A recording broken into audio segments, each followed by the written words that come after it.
سلام دوستان، امیدوارم که حالتون خوب باشه. یکی از چیزهایی که خیلی برای یک معامله‌گر مهمه دوستان مطالعه کردنه. خیلی پرسیده بودی که چه کتاب‌هایی مورد نیاز هست واسه یه معامله‌گر که بخونه، چون یکی از به نظر من مهارت معامله‌گری بچه‌ها یک مهارت ذهنیه، یک مهارت روانیه توی یک شخص، وگرنه خود اصول معامله‌گری یه سری عملیات روتینوار و تکرار یه سری اصول به صورت ماشینگونه است. یعنی شما اتوماتیکوار طبق یه اصولی یه سری اعمالی رو روزانه انجام بدین، ولی اینکه چجوری اون اعمال انجام میشه و نتیجه اون کار که به سود میرسه یا به ضرر، یا اونجوری که من همیشه میگم به سود مستمر برسه یا به ضرر برسه توی کوتاه مدت، بچه‌ها این بیشتر به روان اون معامله‌گر ارتباط داره. واسه همین من رو روانشناسی بازار همیشه تاکید میکنم دوستان، و چند وقت پیش هم یک کتابی معرفی کردم خدمت دوستان، مربی معامله‌گری روزانه که اثر برت استینبارگر هستش. من عکسش رو واسهتون گذاشتم، این کتاب رو تهیه کنید بخونید. ولی از اونجا که دوستان ما یه مقداری تغییرات براشون سخته و اهل کتاب خوندن نیستن، من تصمیم گرفتم که درس به درس و فصل به فصل این کتاب براتون بخونم. تنها کاری که شما نیاز هست انجام بدین اینه که گوش بدین این کتاب رو، مثل یه کتاب صوتی که انشالله با امیدها علاقه‌مند بشین و خودتون بخونید. من کتاب چندین بار خوندم و واقعا کتاب تاثیرگذاری هستش. درس اولش درباره تغییره. تغییر فرایند شکل‌گیری تغییر و کاربرد آن.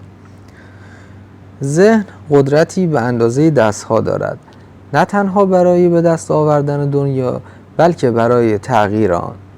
کارین ویلسون. هدف شما از خواندن این کتاب یادگیری شیوه‌های مربیگری شخصی برای دستیابی به موفقیت بیشتر در بازارهای مالی است. اما مربیگری چیست؟ تمام کوشش‌هایی که در قالب مربیگری از هر نوعی صورت می‌پذیرد از اساس به دنبال ایجاد تغییر هستند. بنابراین شما نیز با پذیرش نقش مربیگری معامله‌گری خود تلاش خواهید کرد تا در افکار، احساسات و رفتارتان تغییراتی را اعمال کنید. اما بیش از همه به دنبال تغییر در نحوه معامله‌گری خود خواهید بود. این که چگونه الگوهای مربوط به ریسک و پاداش، منظورش بچه ریسک و ریوارد هستش، عرضه و تقاضا را شناسایی کنید و به کار بگیرید. تحقیقات روانشناسی نشان دادند که اگر درک کنید تغییر چگونه روی می‌دهد، بهتر می‌توانید در قالب مأمور تغییر خود ایفای نقش کنید. در مربیگری تغییر را ایجاد می‌کنیم، نه اینکه اجازه دهیم تغییر خود به خود پدید آید. مربیگری ما را متعهد می‌سازد که نقش خود را به عنوان مأمور تغییر در زندگی شخصی و معامله‌گری حفظ کرده و ادامه دهیم.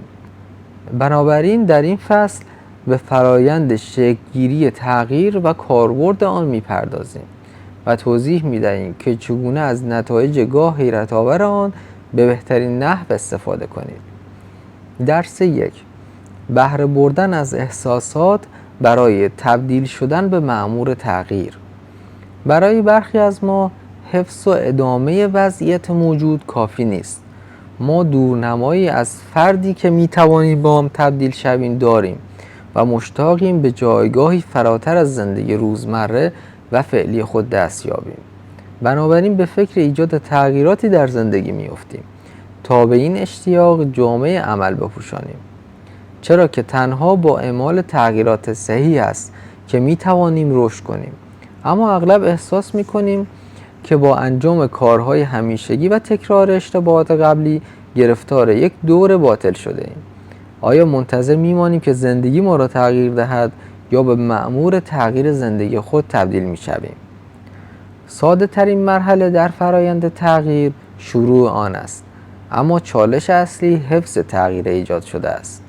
اگر تمام توجه خود را به شروع روند تغییر معطوف کنیم، آمادگی لازم برای ادامه مراحل حیاتی بعدی، یعنی روشن نگه داشتن شعله‌های تغییر را نخواهیم داشت. شاید برای شما هم پیش آمده باشد که رژیم غذایی و ورزش را شروع کردید، اما پس از مدتی به سبک زندگی گذشته خود بازگشتید.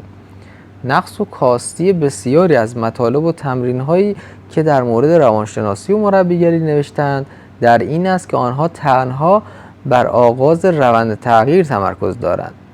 هرچند این مطالب و تمرین‌ها حس خوبی در افراد ایجاد می‌کند، اما زمانی فرا خواهد رسید که شخص در می‌یابد برای حفظ تغییرات ایجاد شده به تلاش‌های متفاوت دیگری نیاز دارد. مربیگری موفق نه تنها به امر تغییر سرعت می‌بخشد، بلکه این تغییرات را به عادت تبدیل می‌کند، به گونه‌ای که بخشی از طبیعت فرد شوند. بنابراین کلید مربیگری موفق تبدیل تغییر به امر روزمره است، تا آن هنگام که رفتارهای جدید جزئی از سرشت شخص شود و در اینجاست که پای احساسات به میان می‌آید. من سالها بدون هیچ موفقیتی تلاش می‌کردم به برنامه کاهش وزن خود پایبند بمانم، تا اینکه در سال 2000 میلادی متوجه شدم مبتلا به دیابت نوع 2 هستم. من باید رژیم غذایی خود را تغییر میدادم و وزنم را کم می‌کردم. به وضوح برایم روشن بود که در صورت عدم اعمال این تغییرات سلامتی خودم را از دست میدادم و همسر و فرزندانم را ناامید می‌کردم. به معنای واقعی کلمه از همون روزی که بیماری من تشخیص داده شد، رژیم غذایی خودم را شروع کردم و تا به امروز به آن پایبند ماندم. وزن من بیش از 18 کیلو کاهش پیدا کرد، چنان سریع که دوستانم تصور کردم به بیماری سختی مبتلا شدم و به این ترتیب بود که توانستم قد خون خود را کنترل کنم. اما چه مسئله‌ای روند تغییر را در من سرعت بخشید؟ سالها گفتن این که باید رژیم غذایی متفاوتی داشته باشم، بیشتر ورزش کنم و وزنم را کاهش دهم هیچ نتیجه‌ای برای من نداشت و نتوانست تغییری در من ایجاد کند. تنها یک تجربه احساسی از ضرورت اعمال تغییرات باعث شد که واقعا تغییر کنم. من با تمام وجود اهمیت تغییر را درک کردم. من نیاز به تغییر را حس کردم. این موضوع در مورد معامله‌گران نیز صدق می‌کند. شاید بارها به خود گفته باشید که باید از قوانین معامله‌گری خود پیروی کنم. باید با حجم کمتر معامله کنم یا از معامله کردن در برخی شرایط خاص بازار یا برخی ساعات روز اجتناب کنم. اما با این حال هنوز همان اشتباهات قبلی را تکرار می‌کنید. سرمایه خود را از دست می‌دهید و سرخورده می‌شوید. مانند تلاش‌های اولیه من برای کاهش وزن، تلاش‌های شما نیز برای تغییر به شکست منتهی می‌شود، به این دلیل که فاقد نیروی احساسی هستید. در تحقیقی پیرامون روند درمان‌های موفق در مقابل درمان‌های ناموفق مشخص کرده است که این تجربه احساسی هست که قدرت ایجاد تغییر را دارد، نه صحبت کردن با خود. هیچ کس با ایستادن در مقابل آینه و گفتن عباراتی درباره ارتقاء شخصی احساس با ارزش بودن نکرده است. شما می توانید به خود بگویید که فرد شایسته‌ای هستید، اما تجربه عبور موفقیت آمیز از چالش هاست که می تواند حس کارآمدی پایدار را در شما ایجاد کند. درد و لذت تجربه های احساسی ما را درونی می سازد تا آنچه باعث ارتقاء سطح زندگیمان می شود را دنبال کرده و آنچه به ما آسیب می زند دوری کنیم. با درونی کردن تجربه های احساسی قدرتمند می توانیم تغییراتی را که آغاز کرده ایم حفظ کنیم. دشمن تغییر بازگشت به حالت اول است، یعنی برگشت به رفتار و طرز تفکر بی‌ثمر بیهوده گذشته. بدون داشتن تلنگرهای احساسی بازگشت به وضعیت سابق کاملا طبیعی است. آیا حاضرید از امروز به عنوان یک معامله‌گر روی خود کار کنید؟ آیا آماده اید بدون توجه به میزان سودآوری از فرصت امروز برای یادگیری رشد خود استفاده کنید؟ اگر چنین است باید هدف‌های روزانه برای خود در نظر بگیرید. در حال حاضر قصد کار کردن روی چه بخشی از روش معامله‌گری خود را دارید؟ ایجاد نقاط قوت، اصلاح نقاط ضعف، تکرار کاری که دیروز به خوبی انجام دادید، دوری از اشتباهاتی که دیروز مرتکب شدید. بنابراین اولین و مهمترین قدم در نظر گرفتن یک هدف است. اگر درک روشنی از شخصی که کنون هستید و فردی که مایل هستید در آینده به آن بدل شوید نداشته باشید، هرگز به عنوان مأمور تغییر خود امکان موفقیت را نخواهید داشت. قدم مهم بعدی یادداشت این هدف یا ضبط صدای خود در حالی که هدف خود را توضیح می دهید است. این مرحله به ثبت تغییر مورد نظرتان در ذهنتان کمک می کند. اما موضوع مهم دیگر این است که آیا تلاش شما برای رسیدن به هدف از قدرت احساسی لازم برخوردار است؟ و آیا می توانید شما را از کسی که تنها به تغییر فکر می کند به کسی که مأمور تغییر خودش است تبدیل کند؟ راز تنظیم صحیح هدف در این است که اهدافتان نیروی احساسی لازم برای محقق شدن را به همراه داشته باشد. اگر هدف شما یک خواسته باشد، تا زمان وجود اشتیاق برای آن هدف را دنبال خواهید کرد. اما اگر هدف شما یک نیاز ضروری باشد، مانند تغییر رژیم غذایی من، به قانونی نظم یافته در مرکز توجه زندگی شما تبدیل خواهد شد. این تمرین را امتحان کنید. قبل از شروع روز معاملاتی در موقعیتی راحت بنشینید و با ریتمی آهسته نفس عمیق بکشید. خود را در شرایطی تجسم کنید که روز معاملاتی آغاز شده و شما حرکات بازار را در جستجوی ایده معاملاتی از مانیتور کامپیوتر دنبال می کنید. سپس به این تصور ذهنی هدفی را که برای روز معاملاتی جاری در نظر گرفته‌اید اضافه کنید. خود را در حال انجام اقداماتی برای محقق ساختن آن هدف تجسم کنید. اگر هدف کنترل حجم معاملات است، به وضوح خود را در حالی که معاملاتی با حجم درست انجام می دهید تجسم کنید.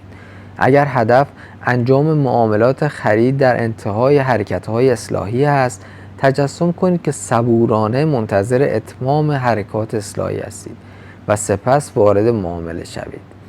در ادامه تجسم کنید که توانسته‌اید به هدف خود دست یابید.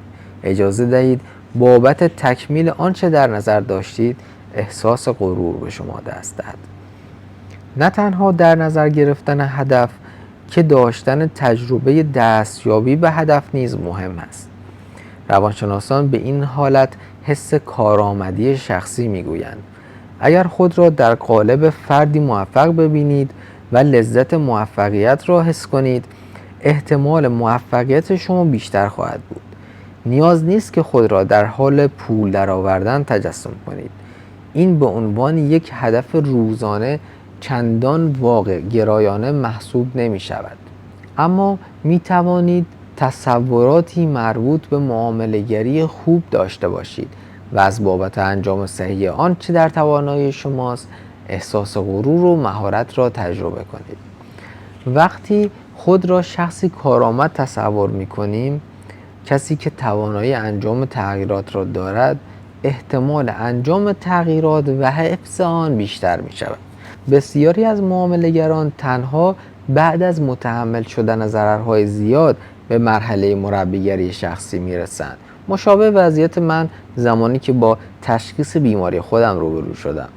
ترس از عواقب این بیماری و اینکه نمیخواستم زندگیم نابود شود من را به سمت تغییر رژیم غذایی سوق داد. وقتی معامله‌گر بخش قابل توجهی از سرمایه خود را از دست می‌دهد، برای جلوگیری از تکرار این وضعیت به معامله‌گری صحیح روح می‌آورد.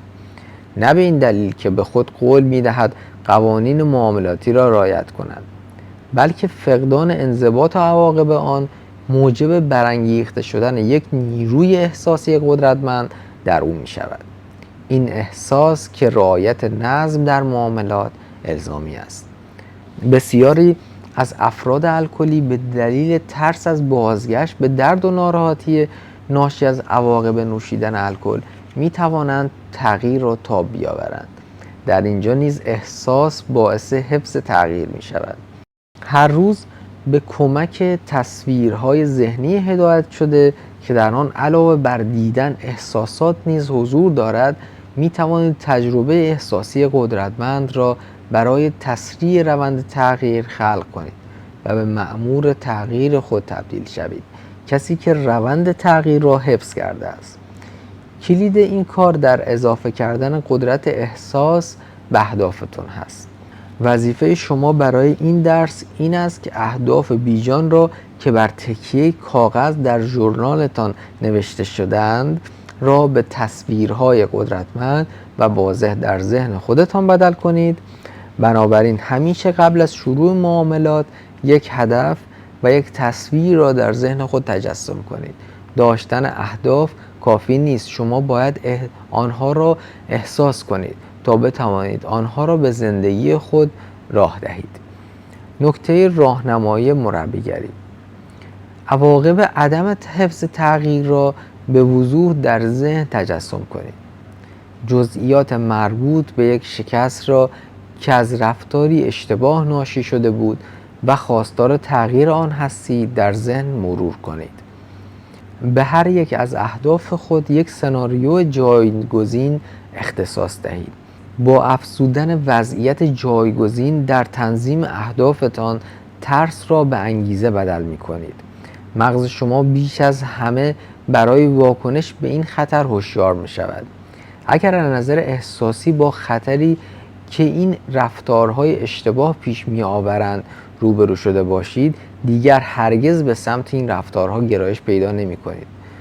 تا به امروز رژیم غذایی من پابرجا مانده و اکنون ترس دوست من شده است. خب دوستان، درس 1 به پایان رسید. ما این کتاب تا صفحه 29 با هم تموم کردیم. انشالله به صورت سریالوار این کتاب رو براتون میخونم و امیدوارم که خودتون هم علاقه‌مند بشین و شروع به خوندن این کتاب بکنید. تا ویدیوهای بعدی، خدا نگهدار.